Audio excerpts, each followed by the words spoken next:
Digital short YouTube চ্যানেলের আরেকটি নতুন এপিসোডে আপনাকে স্বাগতম। আজকের এই সেশনে আমরা দুটি গুরুত্বপূর্ণ ফাংশন সম্পর্কে জানব। একটি হচ্ছে সাম ইফ, যেটি হচ্ছে একটি শর্ত সাপেক্ষে যোগফল নির্ণয় করতে পারে। আরেকটি হচ্ছে সামইফস, যেটি একাধিক শর্ত সাপেক্ষে যোগফল নির্ণয় করতে পারে। এবং এই কাজটি সম্পন্ন করতে যে আমরা আরও দুটি কাজ জানব। একটি হচ্ছে ইউনিক ফাংশনের ব্যবহার এবং একটি ড্রপডাউন লিস্ট কীভাবে ক্রিয়েট করতে হয় সেটি দেখব। এবং এই কাজটিতে আমরা এখানে যে দেখতে পাচ্ছি, যেমন আমি এখানে প্রিন্টার লিখেছি, এখানে 80 দেখাচ্ছে। এখন আমি যদি এখানে মনিটর লিখি, সাপোজ মনিটর, দেখুন এখানে আমাদের এখানে 75টি ডেটা দেখাচ্ছে। এবং এখানে যখন আমি প্রিন্টার লিখছি, প্রিন্টার, তখন এখানে 80 দেখাচ্ছে। এবং প্রিন্টারের যে ব্র্যান্ড নিচের দিকে, এই প্রিন্টারটি কিন্তু এখন ক্যানন ব্র্যান্ডের 80-র মধ্যে এখন 30টি শো করছে। এবং আমি যদি এখান থেকে ব্র্যান্ডটা চেঞ্জ করে এইচপি দিই তাহলে 25টি দেখাচ্ছে, এবং স্যামসাং দিই তাহলেও 25টি দেখাচ্ছে। তাহলে ক্যাননের এখানে 30টি, এইচপি 25টি এবং এখানে স্যামসাংয়ের 25টি। তাহলে এভাবে কিন্তু মোট 80টি প্রিন্টার এখানে আমরা ডেটা দেখতে পাচ্ছি।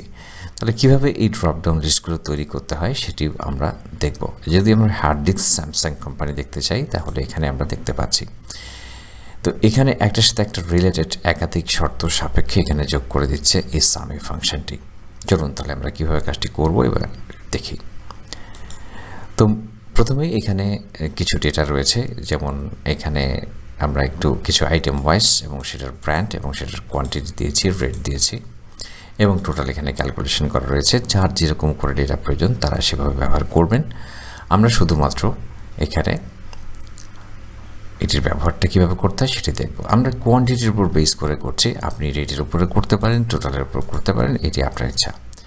যেহেতু এখানে ডেটাগুলো কম, আমরা সহজেই হয়তো কিছুটা নির্ণয় করতে পারবো মুখে মুখে, সেই জন্য এটা আমি দেখাচ্ছি। তো আমরা চাইছি যেখানে আইটেমের উপর বেস করে টোটাল কোয়ান্টিটি কতগুলো সেগুলোকে ক্যালকুলেট করবে। তো এই জন্য প্রথমে আমরা ব্যবহার করব সাম ইফ ফাংশনটি। সাম ইফ লেখার পর আমি কিবোর্ড থেকে ট্যাব প্রেস করলাম। ট্যাব প্রেস করলে এখানে ফার্স্ট ব্র্যাকেট বা প্যারেন্থেসিস চলে আসবে। তো প্রথমেই দেখাচ্ছে আসলে রেঞ্জ হচ্ছে যে আমরা কোন ডেটাগুলোর মধ্যে থেকে যেই শর্তের সাপেক্ষে আমরা ডেটাগুলোকে যোগফল নির্ণয় করতে চাই। তার মানে আমাদের রেঞ্জ বর্তমানে হচ্ছে আমরা এই আইটেমগুলোর মধ্যে থেকে ডেটাগুলোকে খুঁজব, সেইটাই হচ্ছে আমাদের রেঞ্জ ডেটা। এখন কোন আইটেমটাকে আমরা খুঁজব, এখানে চাইলে আমরা এখানে দিয়ে দিতে পারি বা এখানে ক্লিক করতে পারি। যেমন মনিটর, যদি স্পেসিফিক কোনো কিছু থাকে তাহলে আমরা মনিটরের সেলে ক্লিক করতে পারি, অথবা এখানে টাইপ করতে পারি। তো আমি একটা একটা করে দেখাচ্ছি সবগুলো। আমরা যদি স্পেসিফিক নির্দিষ্ট করাই থাকে তাহলে আমি মনিটরটাকে কাউন্ট করতে চাচ্ছি, সেক্ষেত্রে আমরা মনিটর দিয়ে দিলাম।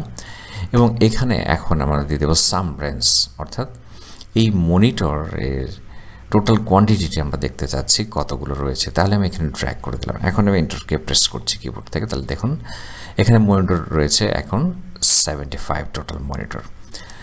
এখন আমি চাইলে এখানে আসলে এটাকে এখন এডিট করে এই জায়গাটায় যদি লিখেও দিতে পারি চাইলে, তাহলে এখানে আমি যদি এখন 75টি দেখাচ্ছে, অর্থাৎ বানানটি সঠিক হতে হবে। এখানে 75 দেখাচ্ছে। এবং আমি যদি মনে করি যেভাবে লিখে দেব না, আমি এই সেলে যখন যেটি টাইপ করব সেটি দেখাবে, তখন আমাদের যেটি করতে হবে যে এখান থেকে এখানে সেলটি দিয়ে দিতে হবে। যখন এই সেলের ডেটাটি যখন আমরা যেটা টাইপ করব সেটি এখানে তাৎক্ষণিক দেখাবে। তাহলে এখন আমি এই সেলটি এখন 0 দেখাচ্ছে। এখন আমি যদি এখানে প্রিন্টার টাইপ করি তাহলে এখানে প্রিন্টারের ডেটা দেখাচ্ছে।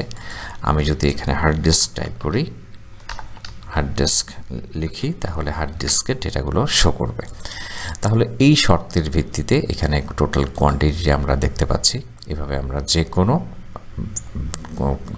যে কোনো রেট বা টোটাল বা যে কোনো ভ্যালু এখানে আমরা টোটালটা বের করতে পারবো। এখন আমরা চলে আসছি এখানে আমরা চাচ্ছি যে এই আইটেমের যে এভাবে একাধিক শর্ত আমরা জুড়ে দিতে পারবো। তো চলুন এটা কিভাবে করব আমরা দেখি। আমরা মূল বিষয়টি তো এখানে জেনে নিয়েছি। তো এখানে আমরা একটা ড্রপডাউন লিস্ট ক্রিয়েট করব, এবং সেই ড্রপডাউন লিস্টের উপর ভিত্তি করে আমরা এই কোয়ান্টিটিটি পরবর্তীতে দেখব। তো এখানে একইভাবে আমি এখন SUMIF ফাংশনটি ব্যবহার করছি, SUMIFS। এরপর আমি কিবোর্ড থেকে ট্যাব প্রেস করলাম। তো এখানে কিন্তু প্রথমে দিয়ে দিতে হবে সাম রেঞ্জ। ওখানে যেমন সাম রেঞ্জটি শেষে ছিল, এখন এখানে কিন্তু সাম রেঞ্জটি আমি এখানে দিয়ে দিলাম। সাম রেঞ্জ এখানে আপনারা কিন্তু এখানে যদি আপনাদের টোটাল কলামটিও দিয়ে দিতে পারেন, এটিও দিয়ে দিতে পারেন যদি অনেকগুলো ডেটা থাকে বা পরবর্তীতে কোনো ডেটা আসার সম্ভাবনা থাকে, সেক্ষেত্রে টোটাল কলামটিও আপনারা দিয়ে দিতে পারেন। যে আপনি পরে ডেটা এন্ট্রি করবেন সেক্ষেত্রে আগে থেকে দিয়ে রাখতে পারেন। এভাবে টোটাল কলামের মধ্যে ক্লিক করলেও এই যে কলামে এখানে ক্লিক করে রাখলেও চলবে। ওকে, তো আমি এভাবেও দেখাই একবার। এরপরে কি দেখাচ্ছে, ক্রাইটেরিয়া রেঞ্জ। তাহলে ক্রাইটেরিয়া আমাদের কোনটা? তো ক্রাইটেরিয়া হচ্ছে আমরা চাচ্ছি যে প্রথমে আমাদের এখানে দেখাবে যে আমাদের ক্রাইটেরিয়া রেঞ্জ হচ্ছে এটি। এখন এই যে ক্রাইটেরিয়া রেঞ্জ, এটি এই রেঞ্জ অর্থাৎ কোন ডেটাগুলোর মধ্যে থেকে খুঁজবে, এই ডেটাগুলোর মধ্যে থেকে খুঁজবে কি খুঁজবে, আমরা এখানে আইটেম দিয়ে দিচ্ছি, এই আইটেমটা খুঁজবে। তারপরে সেকেন্ড যে এটার উপর বেস করে যেটি দেখাবে, তাহলে সেকেন্ড ক্রাইটেরিয়া হচ্ছে আমাদের ব্র্যান্ড। এবার আমরা কিন্তু ব্র্যান্ডে দিলাম এবং ব্র্যান্ডটা কোথা থেকে নেবে, এখান থেকে নেবে। তাহলে কোন ডেটাগুলো থেকে খুঁজবে এবং কি খুঁজবে, কোন ডেটাগুলোর মধ্যে থেকে খুঁজবে এবং কি খুঁজবে সেটি আমরা ব্ল্যাঙ্ক সেলগুলো দেখিয়ে দিলাম। তো এইভাবে যখন আমরা দেখিয়ে দিব তখন দেখুন এবার কি দেখায়, এখন কিন্তু 0 0 দেখাচ্ছে। তো আমি যদি এখানে এখন টাইপ করি যে আমার এখানে মনিটর, তো এরপর আমি যদি এখানে এখন লিখি যে স্যামসাং,